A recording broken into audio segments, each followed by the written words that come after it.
Il y a toujours quelqu'un pour faire une remarque sur l'allaitement. Il y a le voisin, mais il y a la belle-mère, il y a la copine, qui d'autre? La tante, enfin il y a toujours quelqu'un qui a un avis en tout cas sur l'allaitement. Ouais, et nous on en a reçu plein, parce qu'on a évidemment sondé la communauté Mum to be Party, et cette communauté, eh bien, elle nous a beaucoup aidé à écrire notre livre L'allaitement comme je le veux. Alors, maintenant passons en revue un petit peu quelques remarques reçues par notre équipe. On a par exemple sur le rythme. Oui, le rythme, c'est important que tu le calmes, il faut que tu lui mettes des rythmes, hein, c'est pas open bar non plus. Le rythme et bébé, deux mots tellement antagonistes. N'oublions pas, s'il vous plaît, qu'un bébé, un nouveau-né, vient de naître jusqu'à présent, il était nourri 24 heures sur 24. Donc un rythme jour, nuit, heure, il ne sait pas lire l'heure, ce petit bébé, donc je ne vois pas comment est-ce qu'on peut le rythmer. Donc vous allez entendre certaines personnes, par exemple de la PMI, qui vous diront 3-4 heures, il faut le réveiller toutes les 3-4 heures pour lui donner la tétée, et des sages-femmes qui vous diront non, l'allaitement à la demande. En fait, faites comme vous pouvez, comme vous voulez, et écoutez votre enfant. Ah oui, il y en a une aussi qui est bien rigolote, et alors celle-ci, elle touche pas mal de mamans. Mais en fait, t'es pas faite pour l'allaitement avec les petits seins. Des petits seins, non mais t'as dit quelqu'un? Non mais attends.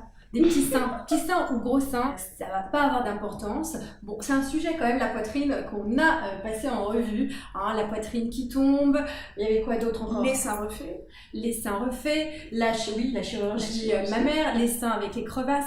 Enfin, en tout cas, comme pour l'allaitement, il y aura toujours quelqu'un à redire sur vos seins. En effet, sur la capacité d'allaiter, ce n'est pas du tout lié au volume de vos seins.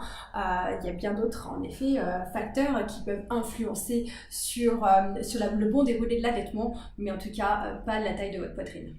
Même s'il y a toujours des petits conseils à avoir, si on a une grosse poitrine, on a donné des conseils dans ce livre justement sur les positions, les meilleures positions à adopter en fonction de la lourdeur de sa poitrine, et c'est vrai que ça peut être des fois quelque peu douloureux. Non mais une semaine et t'arrêtes. Franchement, c'est vraiment céder à la facilité.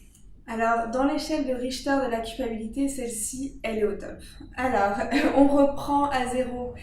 Qu'on allaite une demi-journée ou 5 ans, on allaite. On a fait ce qu'on pouvait, encore une fois. Vraiment, dans notre livre, ce qu'on prône, c'est la liberté. De grâce, arrêtez de ces injonctions de tu allaites trop, t'allaites pas assez, tu fais de l'allaitement mixte ou de l'allaitement exclusif, mais finalement, c'est bon, c'est bon. Stop. En tout cas, nous, on a parlé de toutes ces filles, ça c'est clair. On vous a interrogé, celles qui n'ont pas voulu, celles qui ont voulu, celles qui ont fait court, celles qui ont fait long, ou tout mélangé.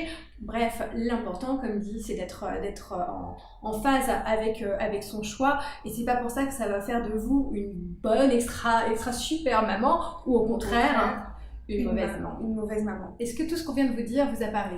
Ou alors vous vous sentez vraiment en terrain inconnu par rapport à l'allaitement?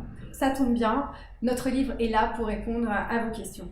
Alors on y trouve des intervenants professionnels, des conseils de maman, des conseils d'experts, et puis notre vécu à nous aussi, parce que finalement, on est comme vous êtes comme nous, on est comme toutes les mamans.